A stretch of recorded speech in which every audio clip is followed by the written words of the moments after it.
So good morning mga kalapatids, no.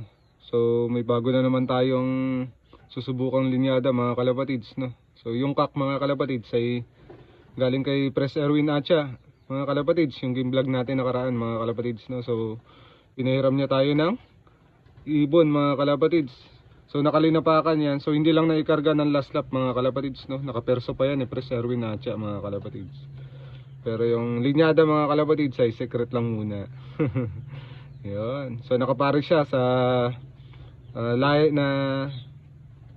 ng ibon ni Idol Harry 5 mga kalapatids. So diyan natin napiling ipares mga kalapatids, no, dahil yung magulang naman nito ng kay Harry 5 mga kalapatids ay subok na rin.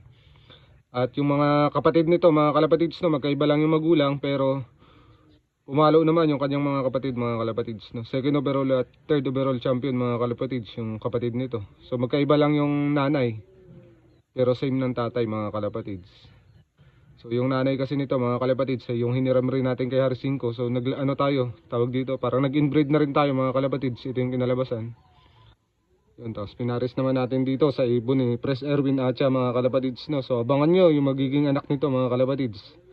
At sana ay tawag diyan, magpanalo mga kalapatids, no. Yun, so hanggang dito na lang. Bye.